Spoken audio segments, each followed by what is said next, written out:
So I'll go ahead and call today's Finance Committee meeting to an order, the February 17th meeting. Today on our agenda is resolution number 2, approving a form of lease and taking other actions regarding the proposed lease to discuss the fire station. Do any of my fellow committee members have any comments first, or would you like to hear from administration first?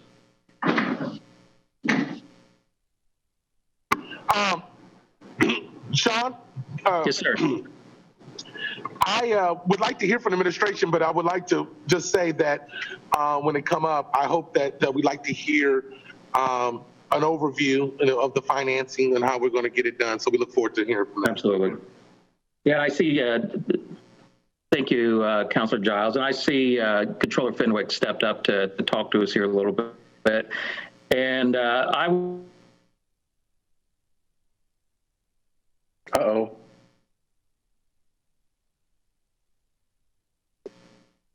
Did Please, I lose everybody? There, you're back. Sorry. Okay, I'm back.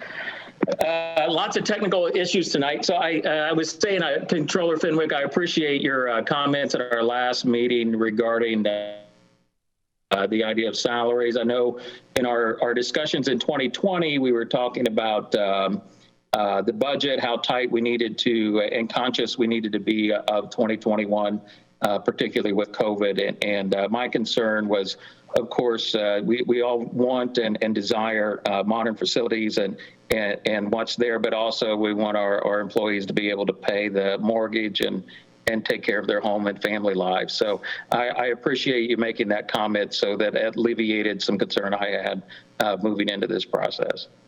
But Controller Fenwick, could you give us an overview of what you're proposing tonight, and then we'll go from there. And I understand you have I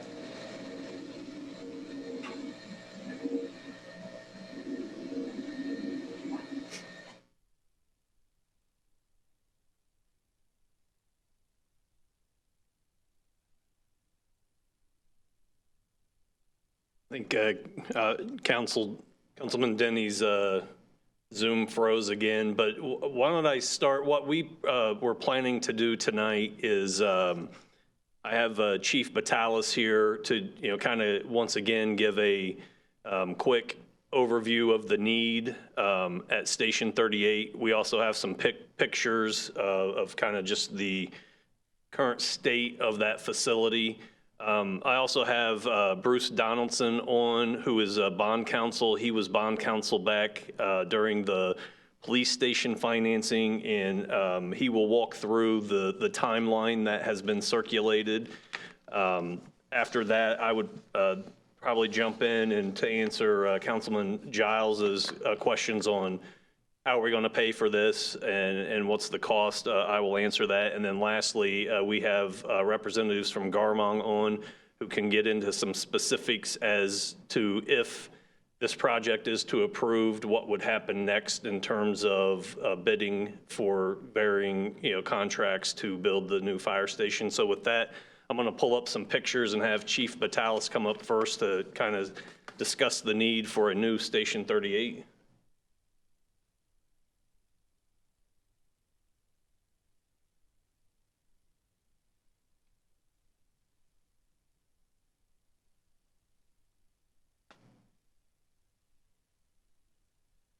Good evening, everyone. I will give you just a brief overview, and I also will be able to answer any questions you might have in reference to Station 38.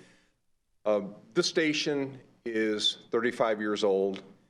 It was originally built when the city had just a volunteer fire department. It was not built to house a 24/7 operation. So since I've been here, since 88, I was a reserve firefighter, and then 91, I went as a paid firefighter. You need to turn off as many devices as possible. I keep getting kicked out of my own meeting. Councilor Denning, you might want to go on mute. sorry, I'm working on my my internet here. Apologize. No problem. Okay. So this station's had 5 remodels done to it, and it's more or less have put a Band-Aid on over the years. This station has been costing a lot of money with the HVAC, plumbing, electrical, just the daily operations, the bay doors. I've had questions asked like, why not rebuild versus, remodel versus rebuild? There's a couple weight-bearing walls that have cracks in them, and it's just, this is an outdated facility. Things have been moved around. It did house the dispatch center in there for a while, and then the station was added on to move dispatch out of that station. So there's been, and also besides just the daily operations being very costly, we've had a severe problem with mold in that station. And so we've had leaky pipes, and right now I think the total spent on that station so far has been close to $50,000, I think, in mold remediation. So it's just, it's an outdated facility, and I'll offer up again today, as I did in December, is that if any of the counselors would like a walk through this station, I'd be more than happy to walk you through it. But it's just, it's something that's, it needs to be replaced. 35 years there's been a lot of changes. And like I said, it's something that we need, something that's updated to better facilitate for not only for our firefighters, but for our citizens.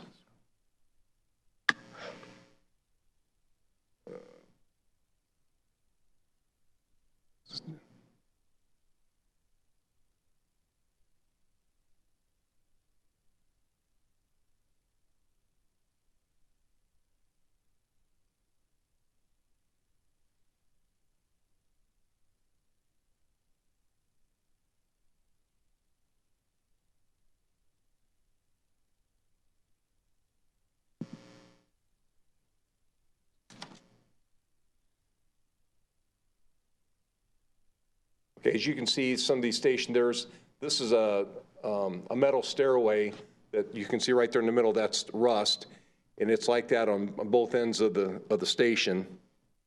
And Jason, this thing's not changing. There it is.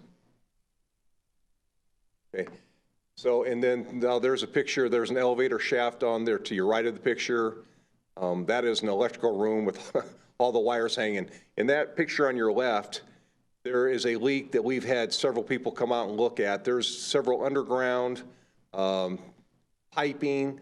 Across the street, it is now the township building, because that was the old mayor's office.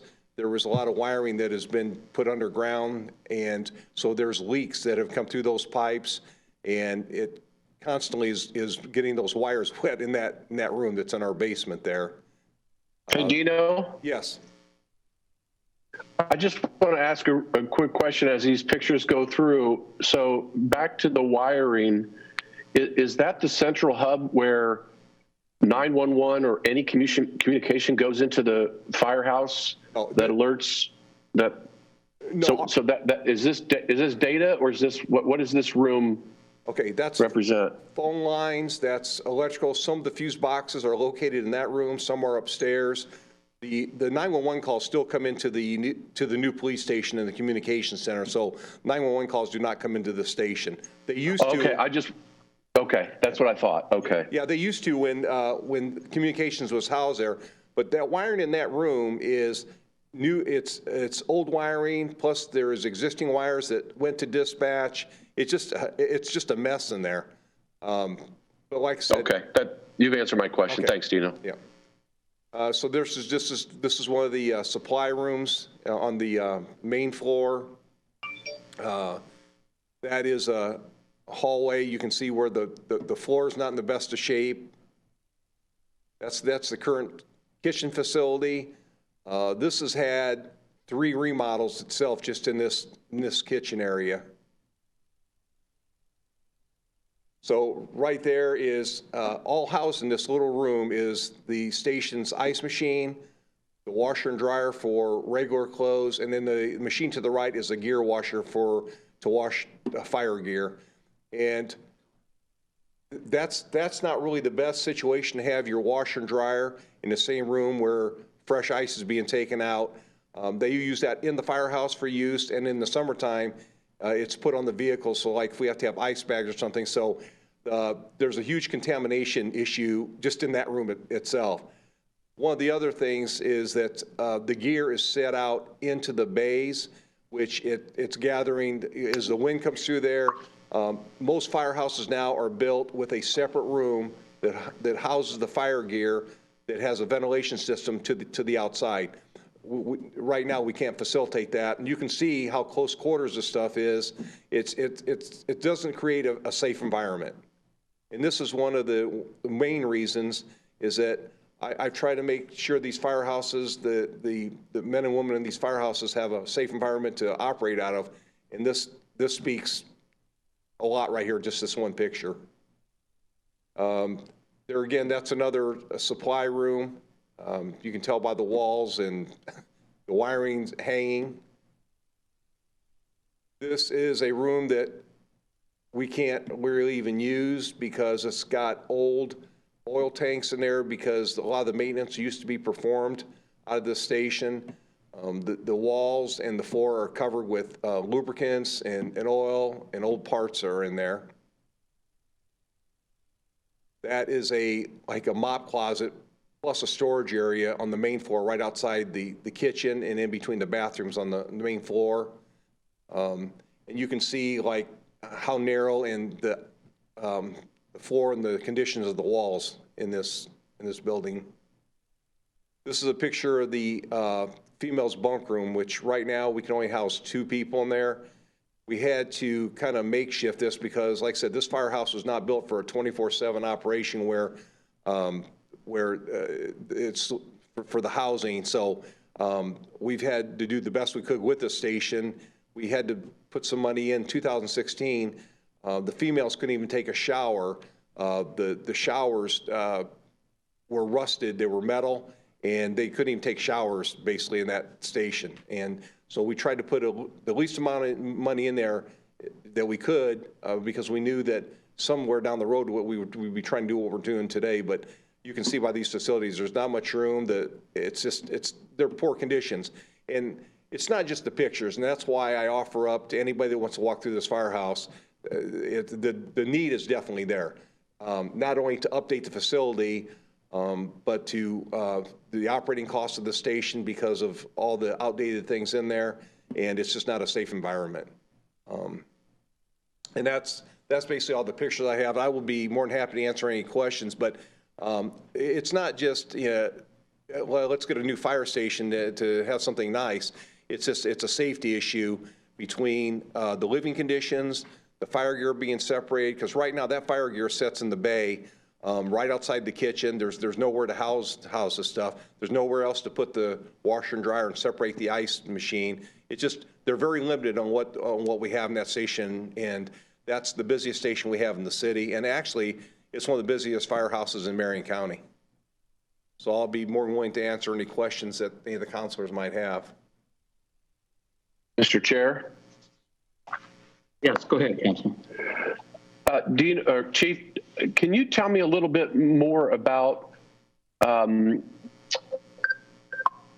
far as where the engines were sparked? I've been times. There's something that from safety perspective, but also, if you need to go out. Okay, Councilor Chevrolet, you didn't. A lot of the gear kind of scattered in all these closets.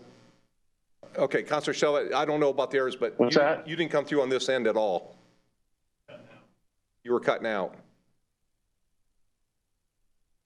Okay, how's this? Is this better? Yeah, it's much better. Yeah. So I've been in that station many times. So as you get ready for a drill or you get a run, it seems like a lot of the equipment is scattered and it's not in an organized fashion. Do you find that to be a big challenge? And in this new station, what are some of the improvements that are going to be made that's going to help you be able to respond to runs in a quicker fashion? Just to the location of their equipment and the ease of getting to it. Plus, after the run, there's some cross-contamination there. When they come back, safeguards have been put in there So if they, let's say they come back from a working fire, they're not going straight into the firehouse. There's an area they come into where they can shower. There's lockers in there they can put clean clothes on before they enter the firehouse facility. Their gear and everything could be separated from the actually living quarters. And that's our main goal right now. Okay, all right. Thank you. So Chief, would you say that, following up on that question, that this not only improves your service delivery, but perhaps the quality of living standard or work standard for your firemen and EMS that are in the building? Yes, definitely. I will tell you, I'm not sure exactly what's going on, but when I was a battalion chief, I worked shift and I worked the 24 on and 48 off. And I always had come home with a cough. Since I've been on days and have had this job, that has subsided. There's just been a lot of things going on in that station. There's just if you walk in there, there's just a different type of smell in there. And like I said, we've done the best, and this administration has helped me out tremendously of trying to get rid of all the mold. But that station's so old, it's hard to remediate everything that's happened here, because there went leaks that went for years that went unfixed, and it just made our problems more complex than that station. Mr. Chair, I have one other quick question. Yeah, please, go ahead. Chief, you said something that in the beginning that kind of made me pause for a minute. You said that this facility was originally a kind of a pseudo part-time or not a full-time firehouse. Is that correct? Yes. In 1986, the fire department was a volunteer department, and going towards 1990, 89 to 90, it became a combination department, which meant there was volunteers and paid. And then around about 1991 or 2, somewhere in that area, it went fully a paid department, which was a 24/7 operation. So there wasn't even a bedroom built in that station when it was built. Okay. Yeah, the reason why it made me kind of pause, and I'm sure we're going to get into this, how this process follows similar to the police station, is that kind of seemed like that's how the police department ended up at the government building, which it wasn't supposed to be there. It was only supposed to be there on a temporary basis, and it sounds like this firehouse was not a full-time, but you kind of retrofitted it to try to keep it operational, but then turned it into a full-time firehouse when it wasn't really designed for that. That's correct. And as we've grown, that's why there's been 5 remodels done, and basically it was just putting a Band-Aid on. There's where the battalions sleep, there is a magnitude of wires that run underneath that floor that went to the old dispatch center, because the dispatch center used to be right where the battalions sleep in there. It's a false floor, and there's just been like leaks above and below. And like I said, we've had people in there, we can't even track where some of this water is coming from that leaks into that station, because the PVC pipe runs underneath McCoy Street that even comes from it's now the township building. Okay, thank you. Any other counselors? Counselor Chavis, Counselor Giles?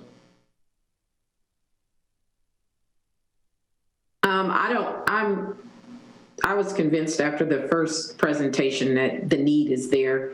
Yep. I want to hear about the money. Yeah. And Chief Vitalis, I have a couple other thoughts for you here in just a second, or well, I can answer it now too, then, since you step back up to the microphone, if you don't mind. And I'm sorry I cut off earlier. I appreciate everyone's indulgence as we're going through using technology, and I have small children at home, and they're both in some study session Zoom meetings. So we actually have 4 Zoom meetings going on in my household currently, on top of everything else that's normally connected. So thank you for your patience as I work through that issue. One of the comments I made right at the very beginning to Controller Fenwick, and just want to ask you or bring it to your thought as well, is in 2020 we discussed the salary and making sure that we could pay all the bills before we got forward with that. Are you comfortable as chief that we're moving forward with this, even though we're talking about a salary ordinance? potentially passing that after we've discussed the station. Are you comfortable with us doing this first before we enact something on the salary side? Yeah, yes, and I've had discussions with Mr. Fenwick. These are coming from two different sources, and I don't want to speak out of turn, but I don't really believe one affects the other because these are coming from bonds and not from city funds. And that's probably a good segue into how are we going to pay for this? And so if I could kind of back up to what we did on the police station. So at the time back in 2017, well, actually, really it started in 2016. So we have on this next chart, if everybody can see that, this is the City of Lawrence property tax rate. So the dotted red line is what the tax rate was back in 2016, and that was 78 cents for just the Lawrence portion of the tax rate. Now our tax rate consists of four components. We have a general fund component, which is the bulk of it, about 70 cents. We have a cumulative capital improvement fund rate, which is about 2.5 cents. And then the balance was split between two bond funds. One was the Municipal Building Corp. And then the Fire Building Corp. Back in 2016 and 17, when we proposed the new police station, we mentioned at the time that we could finance that without increasing the tax rate because the two Municipal Building Corp bonds were scheduled to mature over the next couple of years. In fact, the last maturity date for the Building Corp is in 2022. So when we issued the police station bonds last fall, it was laddered in such that we don't start paying principal until the current Municipal Building Corp bonds mature in 22. So similarly now on the fire side, there is a Fire Building Corp debt issuance that matures in 2023. So if we were to move forward with this project, we would issue a bond anticipation note, which we wouldn't owe any payments on that until the project's complete. So let's assume it may take 12 to 18 months to build this. And by the time they move in, we're looking at 2023 on a move-in date. We would then issue the Building Corp bonds for fire, which would coincide with the maturity of the current fire debt that's outstanding. Therefore, similar to the police, we won't see an increase in the tax rate. We're basically replacing one old debt with now a new debt. I know one question that did come up last week as well was, does this impact our ability to offer raises or really any other part of our operation? And the answer is it does not. Regardless of what we do with Station 38, it does not impact or take away tax dollars from the general fund. So if we don't do anything, we'll continue to pay the fire building bonds that are outstanding. Once they mature, that tax rate just goes away. So basically, we're just substituting, the maturing debt with new debt, but it will have zero impact on the general fund or our ability to fund those operations. So again, doing nothing, the tax rate goes away. If we issue and decide to move forward with 38, it basically ladders in when those bonds mature.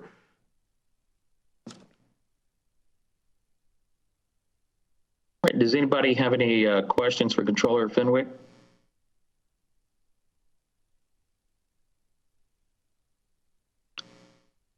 Councilor Chavis, I think you're muted.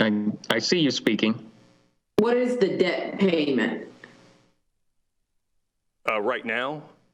Yeah. Or for 38? I think for 38, we're looking at, with cost of issuance, we're probably in the 9 to 9.5 million range, which, from a debt service standpoint would equate to a little less than $700,000 a year in debt service payments.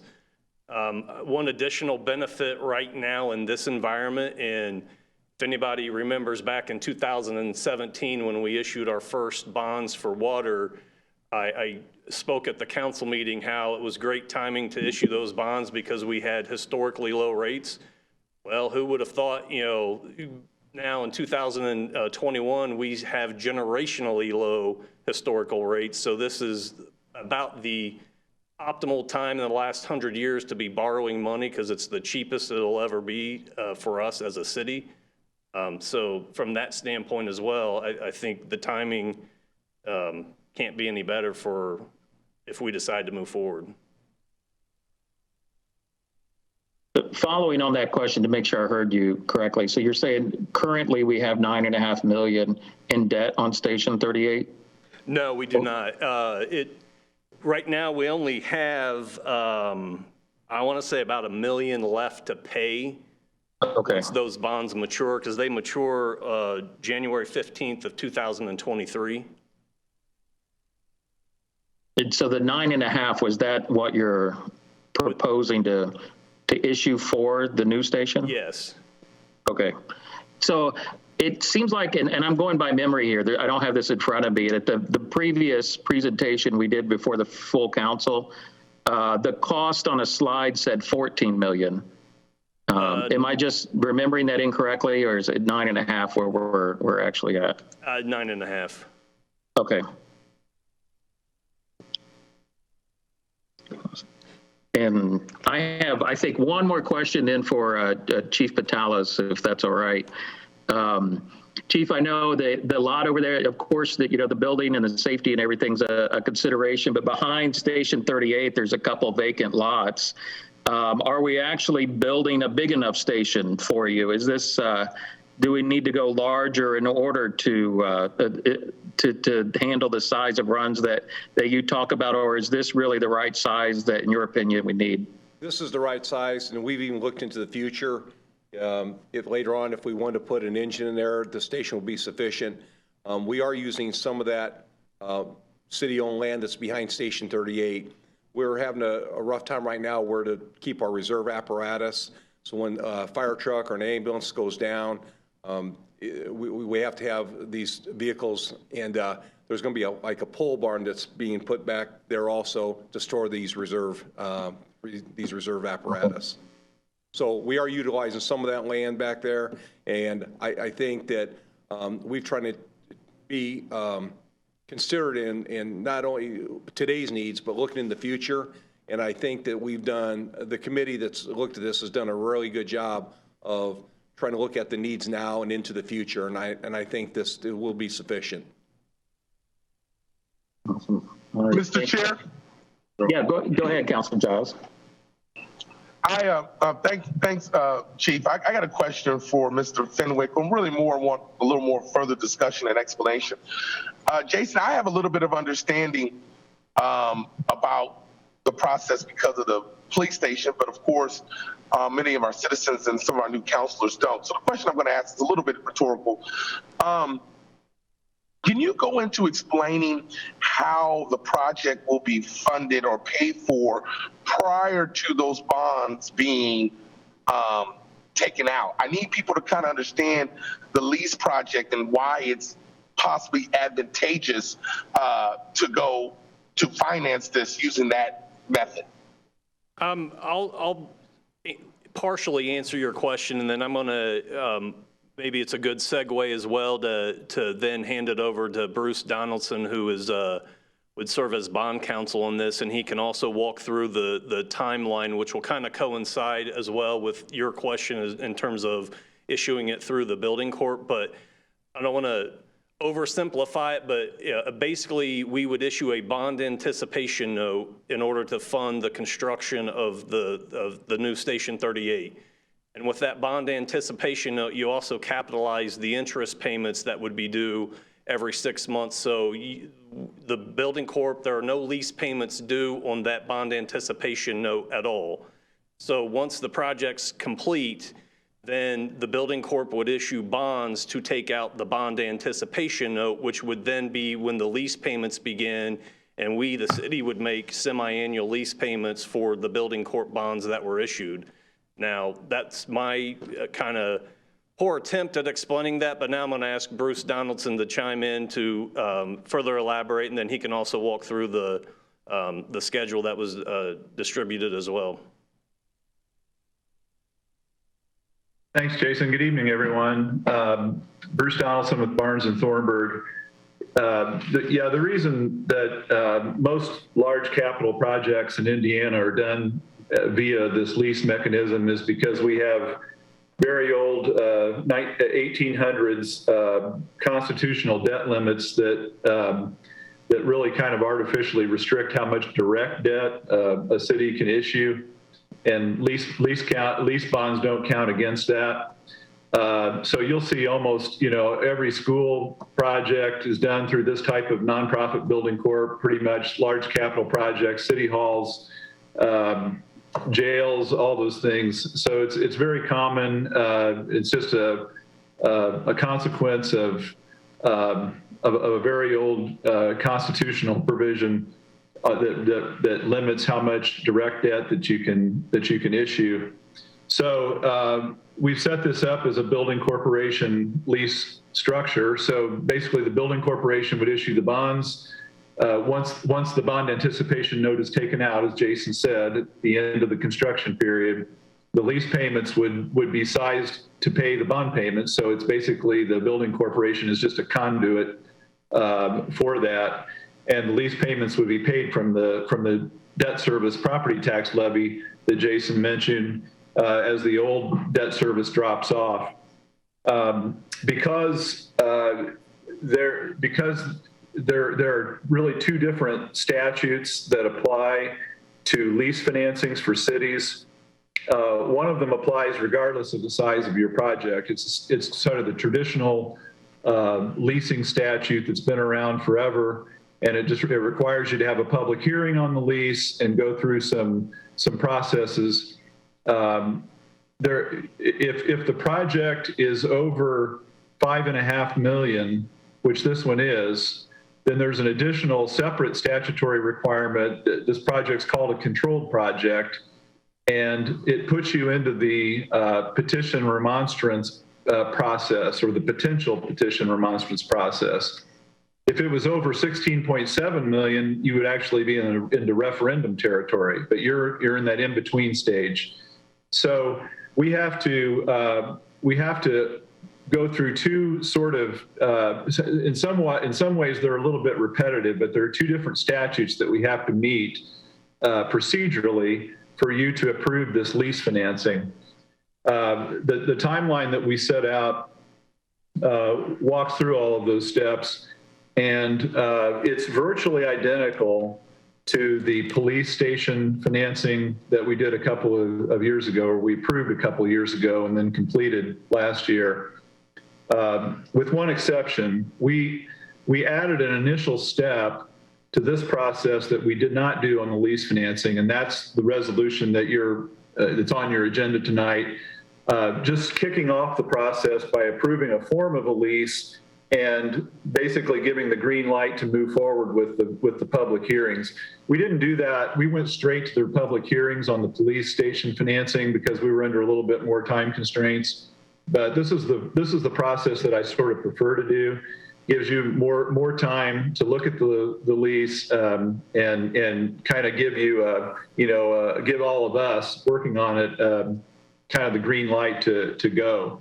So the first step that we added again is just a short resolution that says this is the form of the lease that we're going to put through this process, and if you approve that, which we have set for your March 1 meeting, so you would have time to consider that. Then the traditional leasing statute only requires one public hearing on the lease. The controlled project statute requires two public hearings on the lease.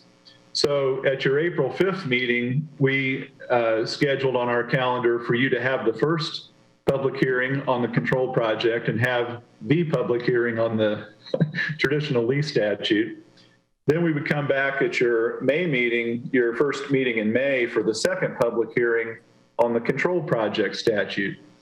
And then you would be through the three public hearings basically that you're required to have on the lease. And at that point, in that first meeting in May, you would be in a position to adopt the required resolutions that are required under both statutes.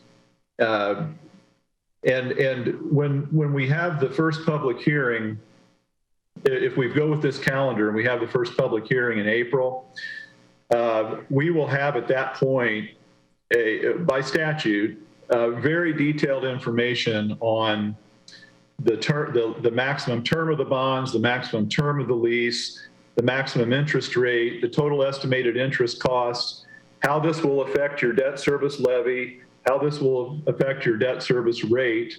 All of those things will be spelled out in great detail, and they will be incorporated into the resolutions that ultimately would be before you for action in the May meeting. But they'll all be available at that first public hearing in April, just as they were for the police station deal.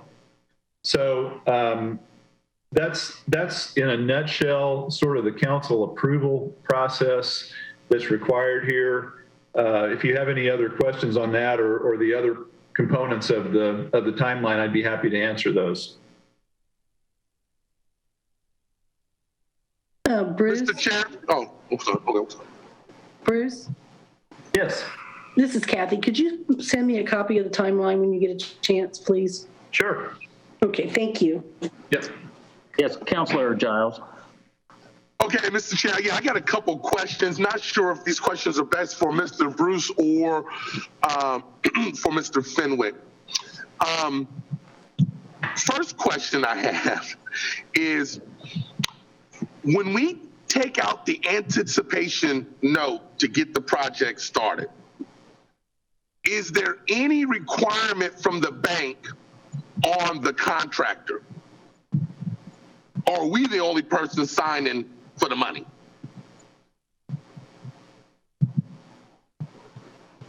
I guess if I could ask a clarify, so when you say, is there any restriction from the bank on the contractor, do you mean whomever would be selected to build, whether it's the concrete, the electrical, et cetera?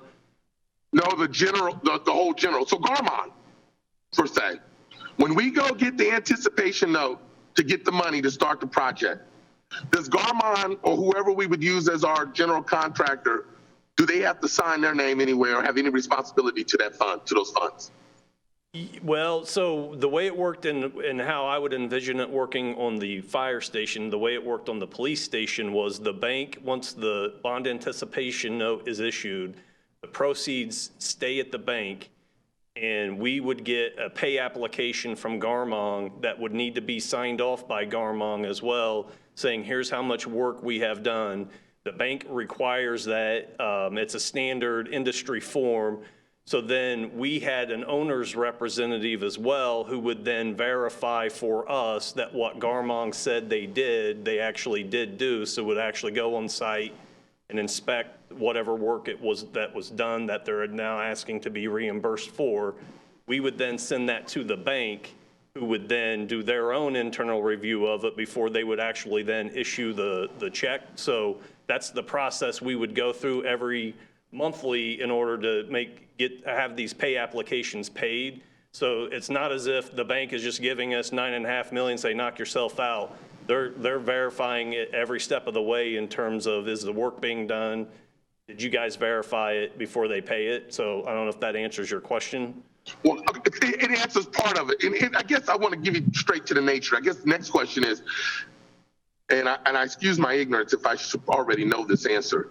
Have we officially selected Garmon to build our fire station? We have officially selected them to be the CMC, yes. We did a request for qualifications sometime last year, I believe. But right now, if there's no fire station to build, there's nothing for Garmong to do.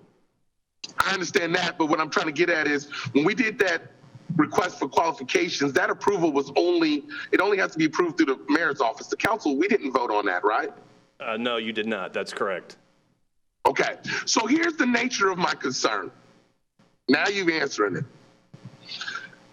There are times that contractors are not allowed to bid on projects because they may not have the financial ability to do the project that keeps them out.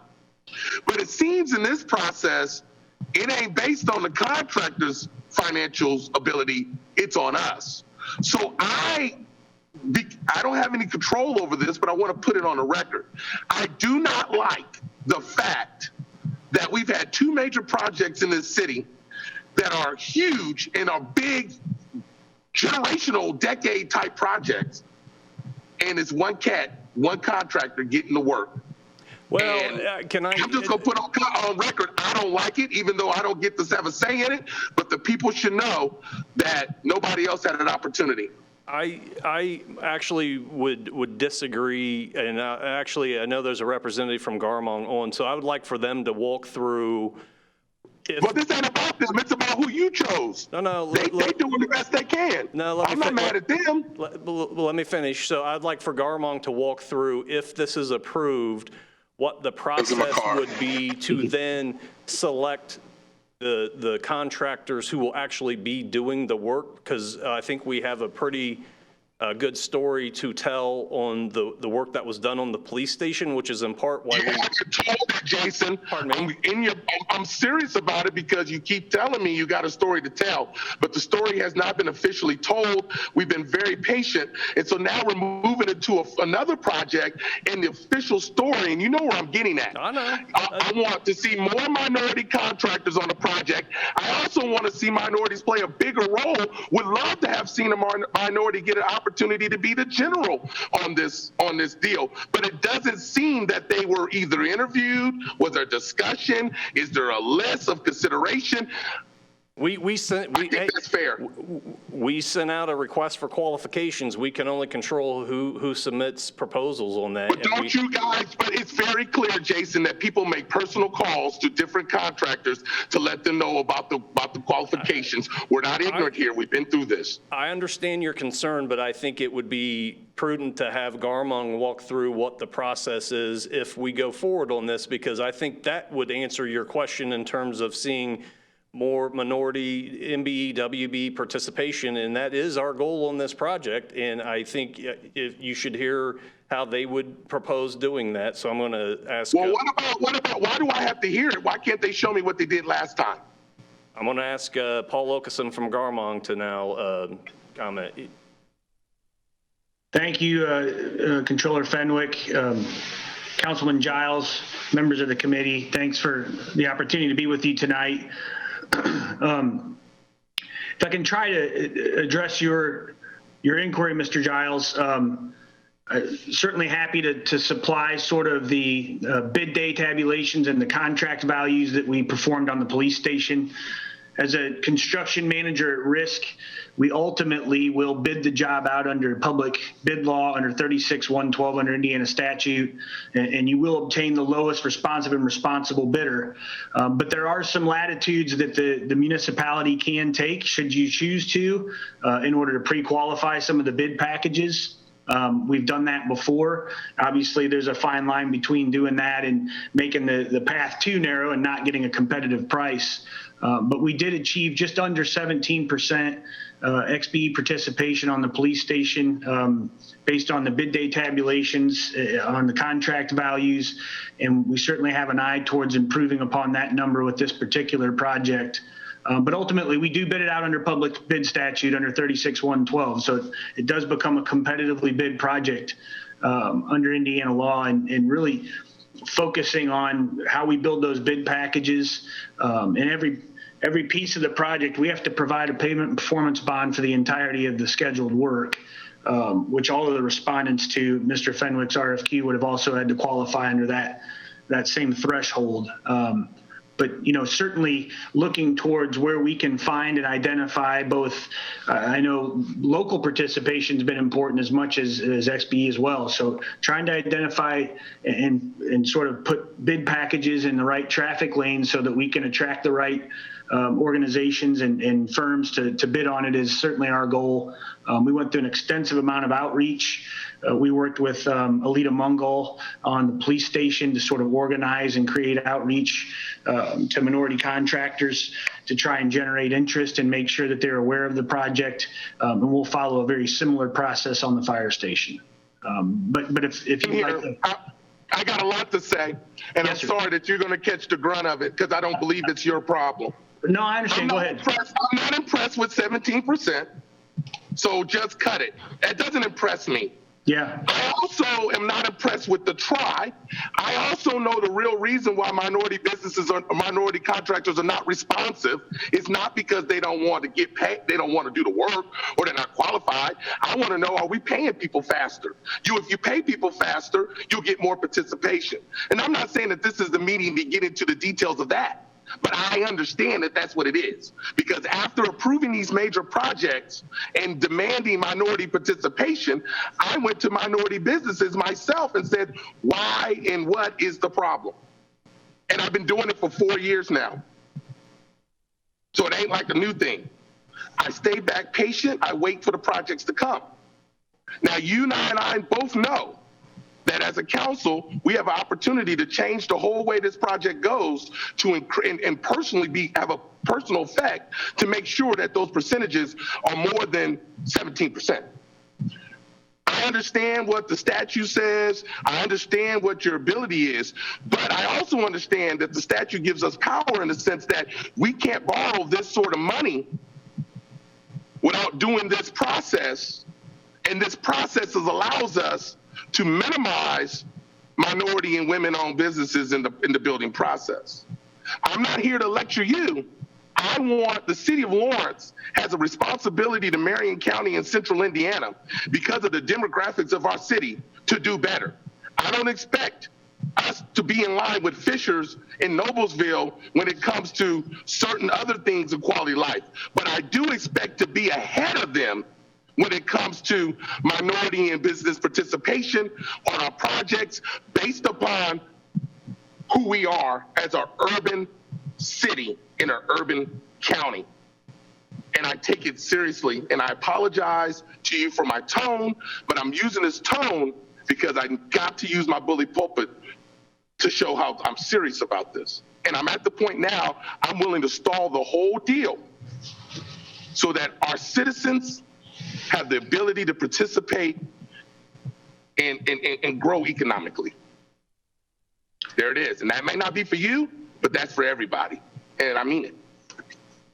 No, I appreciate your comments, and I appreciate you letting me know that you weren't necessarily directing some of the tone at me. But we're going to follow the lead of the municipality, but ultimately we do have to follow state statute, right? We don't have sort of free reign over how we put the project out for bid, but there are things that can be done, Councilman Giles, and we are not to a place where the project's ready to be put out onto the street yet to solicit subcontractor bids.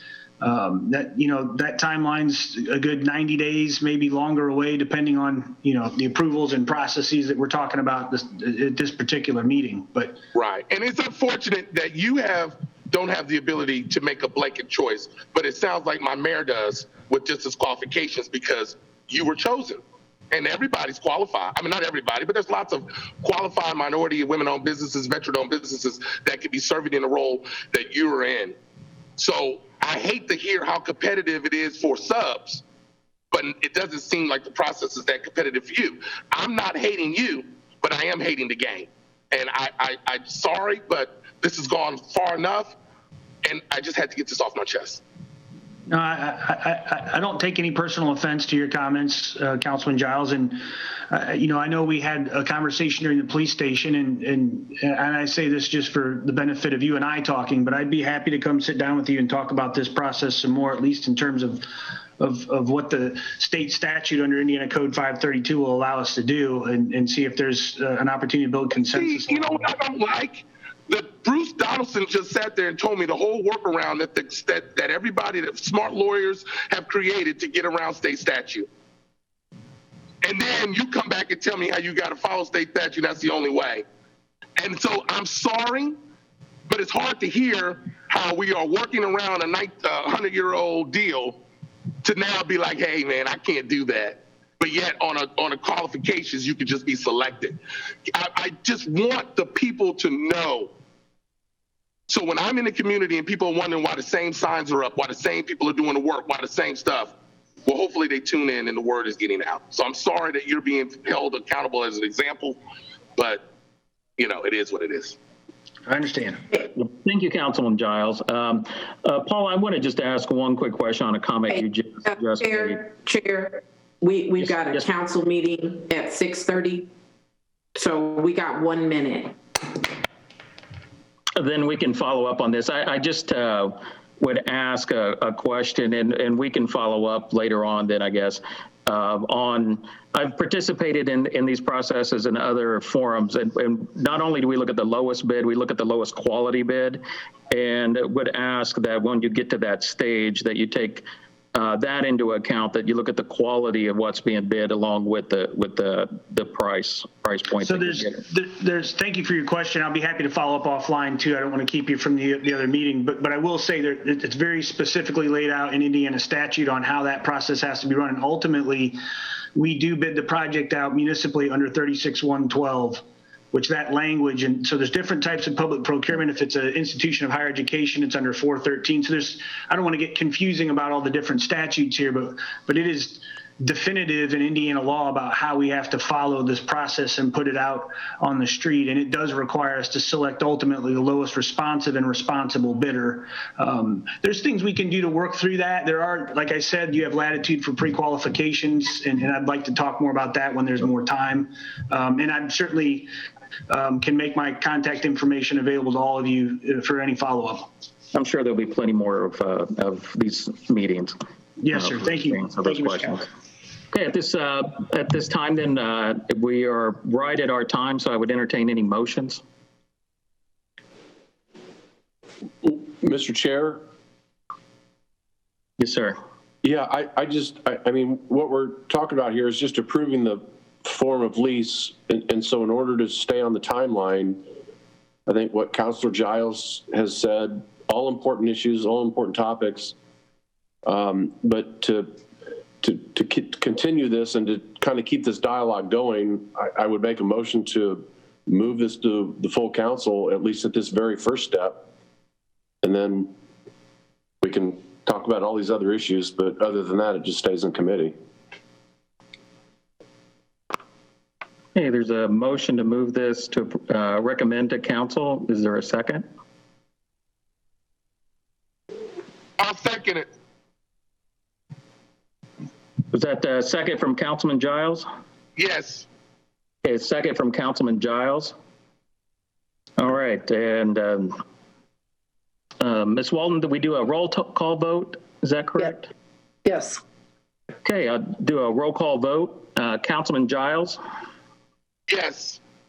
Councilman Chevlot? Yes. Councilman Chavis? Councilwoman Chavis? You're on mute. Yes. Okay. And Councilman Denny? Yes. So passes recommendation to council 4-0. All right, with no further business before us, meeting adjourned. Thank you, everybody, and I appreciate your indulgence on our technical issues.